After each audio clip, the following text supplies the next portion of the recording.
खुलुमबाय बेयो बड'लेण्ड इंखं टेलिभिजन दिनै 2 एप्रिल 2022 शनिबार खालि सानसेनि परादखौ नोंथांमोननि खाथियाव लाबोदों आं सदानन्द दैमारिया।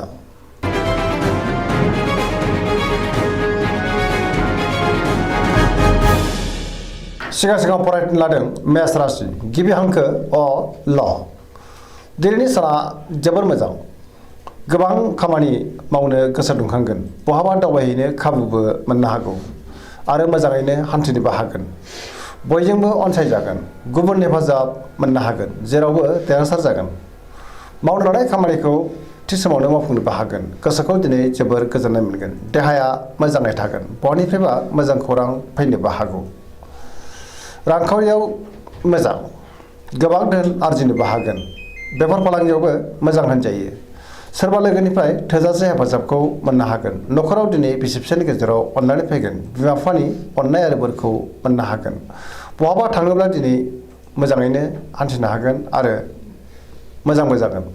गुबुननि गोसोखौ गोरलैयैनो बोनो हागोन, गोसोनि बोलोआ बांगोन। समाजावबो दिनै मान मोनगोन। लाइमोनफोरा मोजां खौरां मोननोबो हागौ।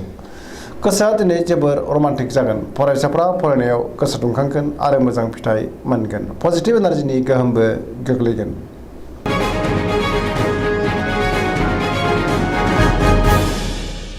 वृष राशि गिबि हांखो इ उ ब।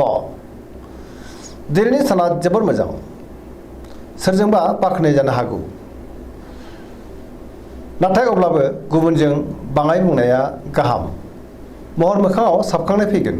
गोसोखौ दिनै जोबोर गोजोननायबो मोनगोन, गोसोनि बोलोआबो बांगोन। मावनो लानाय खामानिखौ थि समावनो आरो गोरलैयैनो मावफुंनोबो हागोन। समाजावबो मान मोनगोन। रांखावरियाव मोजां, नाथाय अब्लाबो खरसायाबो बांगोन।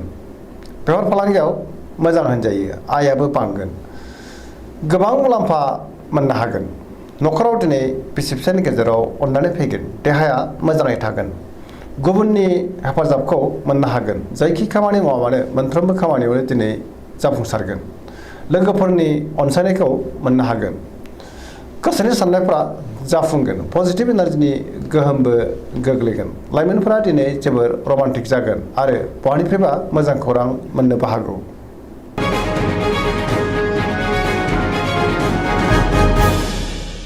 मिथुन राशि गिबि हांखो ख स। दिनैनि साना जोबोर मोजां, गुबुनजों अनजागोन आरो अनसायजागोन।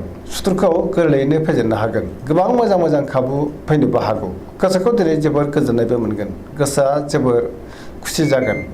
लाइमोनफ्रा जोबोर रमान्टिक जागोन, देहाया मोजाङैनो थागोन। रांखावरियाव जोबोर मोजां, बेफार फालांगियावबो जोबोर मोजां होनजायो। न'खराव दिनै अननानै फैगोन। समाजावबो गोबां मान मोननो हागोन। गोसोनि बोलोआ बांगोन। मावनो लानाय खामानिखौ थि समावनो आरो गोरलैयैनो मावफुंनोबो हागोन। सोरबा लोगोआ थोजासे हेफाजाब होनो नाजागोन। सोरजोंबा बाख्नाय जानोबो हागौ। गुबुनजों मोजां सोमोन्दो लाखिनो रोंगोन। लाइमोनफोरनि गोसोआ दिनै जोबोर खुसि जागोन। पजिटिभ एनार्जिनि गोहोमबो गोग्लैगोन, जेरावबो जाफुंसार जानो हागोन।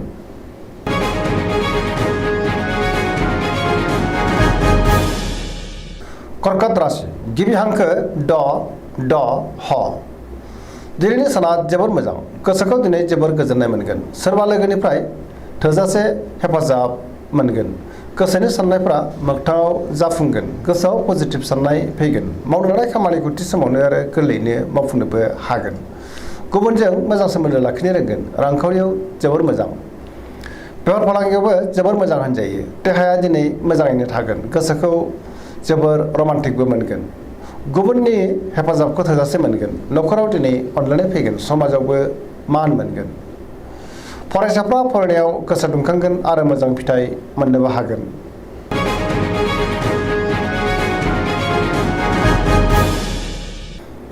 सिंह राशि गिबि हांखो म ट। दिनैनि साना जोबोर मोजां, गोसोनि बोलोआ बांगोन। गोसोआव पजिटिभ साननाय फैगोन। मावनो लानाय खामानिखौ थि समावनो आरो गोरलैयैनो मावफुंनोबो हागोन। सोरबा लोगोनिफ्राय थोजासे हेफाजाब मोनगोन। बहाबा दावबायहैनो खाबु मोननो हागौ आरो मोजाङैनो हान्थिनोबो हागोन। रांखावरियाव जोबोर मोजां, मोननो गोनां धोनखौ मोननो हागोन। बेफार फालांगियाव जोबोर मोजां मुलाम्फा मोनगोन। गोसोनि साननायखौ दिनै गुबुननो फोरमायनोबो हागोन। न'खराव अननानै फैगोन।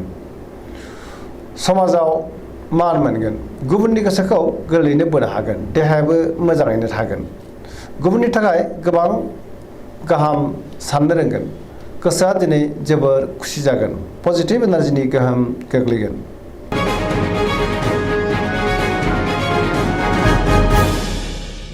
कन्या राशि गिबि हांखो प ट दिनैनि साना मोजां आरो गाज्रिनि गेजेरजों बाबेनलांगोन मोनफ्रोमबो बिथिङाव सांग्रां जागोन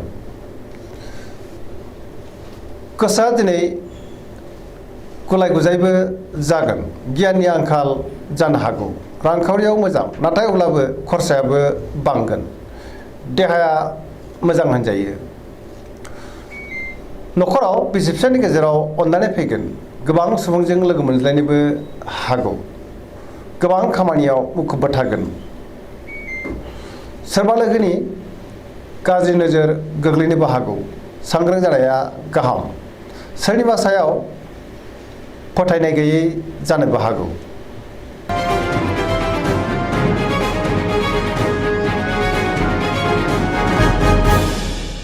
तुला राशि गिबि हांखो र ट दिनैनि साना जोबोर मोजां समाजाव बयजोंबो गोरोबनो रोंगोन गोसोनि बोलोआ बांगोन गोसोनि साननायफ्रा मोगथाङाव जाफुंगोन मावनो लानाय खामानिखौ थि समावनो आरो गोरलैयैनो मावफुंनोबो हागोन देहायाबो मोजाङैनो थागोन अब्लाबो नाथाय जानाय लोंनायाव सांग्रां जानाया गाहाम रांखावरियाव मोजां नाथाय अब्लाबो खरसायाबो बांगोन न'खराव दिनै बिसि फिसायनि गेजेराव अनलायनाय फैगोन बिदा फंबायजों मोजां सोमोन्दो थागोन बेफार फालांगियाव मोजां मुलाम्फा मोननो हागोन गुबुननि गोसोखौ दिनै गोरलैयैनो बोनोबो हागोन लोगोफोरनि अनसायनाय आरो हेफाजाबखौ मोनगोन गोदान थांखि लानो रोंगोन सेंग्रा सिख्लाफोरनि गोसोआ दिनै जोबोर रमान्टिक जागोन आरो गोसोनि साननायखौ फोरमायलायनोबो हागोन पजिटिभ एनार्जिनि गोहोमबो गोग्लैगोन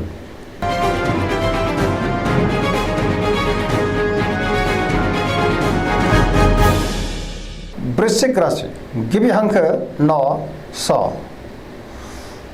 दिनैनि साना जोबोर मोजां गोसोआव गोग्गो आरो गोथों साननाय फैगोन समाजाव गोबां मान मोनगोन सोरबा गोजाम लोगोजों बहाबा लोगो मोननानै गोसोखौ दिनै जोबोर गोजोननाय मोनगोन मावनो लानाय खामानिखौ थि समावनो आरो गोरलैयैनो मावफुंनोबो हागोन गुबुननिफ्राय हेफाजाब मोनगोन गोसोनि साननाया दिनै मोगथाङाव जाफुंगोन गोसोनि बोलोआबो बांगोन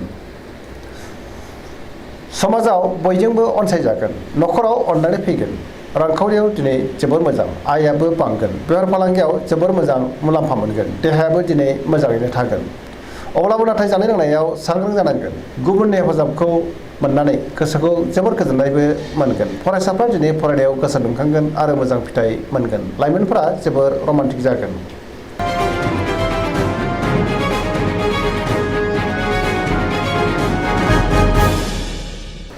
धनु राशि गिबि हांखो ढ फ भ दिनैनि साना जोबोर मोजां गोसोआव बोलो बांगोन मावनो लानाय खामानिखौ थि समावनो आरो गोरलैयैनो मावफुंनोबो हागोन गोसोनि साननायफ्रा मोगथाङाव जाफुंगोन रांखावरियाव दिनै जोबोर मोजां मोननो गोनां धोनखौ मोननो हागोन बेफार फालांगियाव दिनै जोबोर मोजां मुलाम्फा मोनगोन समाजावबो गोबां मान मोनगोन न'खराव सोरबा आलासि फैनो हागौ देहाया मोजाङै थागोन बिदा फंबायजों मोजां सोमोन्दो लाखिनो रोंगोन बहानिफ्रायबा मोजां खौरां मोननोबो हागौ लाइमोनफोरनि गोसोआ दिनै जोबोर रमान्टिक जागोन आरो गावबा गावनि गोसोनि साननायफोरखौबो फोरमायलायनोबो हागोन फरायसाफ्रा फरायनायाव गोसो दुंखांगोन आरो मोजां फिथाइ मोननोबो हागोन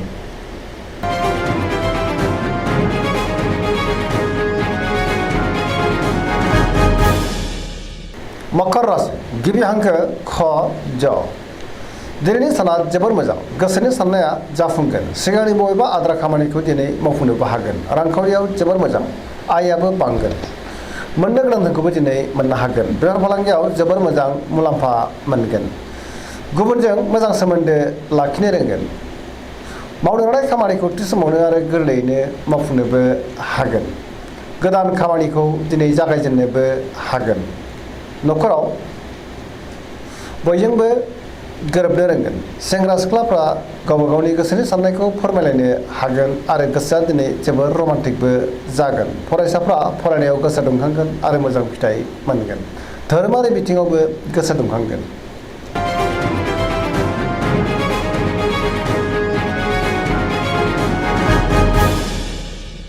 कुम्भ राशि गिबि हांखो ग स दिनैनि साना मोजां आरो गाज्रिनि गेजेरजों बाबेनलांगोन। गोसोखौ दिनै जोबोर उसुखुथु मोनगोन। गुबुनखौ फोथायनो गोब्राब जागोन। मावनो लानाय खामानिखौ थि समावनो मावफुंनो हागोन। बहानिफ्रायबा मोजां खौरां फैनोबो हागौ। समाजाव मान मोनगोन। गोबां मुंदांखा सुबुंजों दिनै लोगो मोनज्लायनो हागौ। रांखावरियाव मोजां, नाथाय अब्लाबो खरसायाबो बांगोन। बेफार फालांगियावबो मोजां होनजायो। देहाया मोजाङै थागोन। न'खराव बिसि फिसायनि गेजेराव अननानै फैगोन। गुबुननि हेफाजाब मोनगोन। बिमा बिफानि अननाय आबोरखौबो दिनै मोननो हागोन। बहाबा हान्थिनो खाबु मोनगोन आरो मोजाङैनो हान्थिनोबो हागोन। पजिटिभ एनार्जिनि गोहोमबो गोग्लैगोन।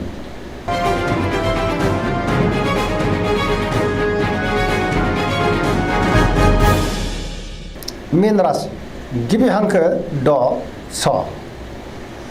दिनैनि साना मोजां आरो गाज्रिनि गेजेरजों बाबेनलांगोन। गोसोआव नेगेटिभ साननाय फैगोन। गोसोनि बोलोआ लोरबां जागोन। गावनि गोसोनि साननायखौ दिनै गुबुननो फोरमायनो हागोन। देहाया बारा मोजां थानाय नङा। गोबां रोखोमनि देहायारि जेंनाजों मोगा मोगि जानांनो हागौ।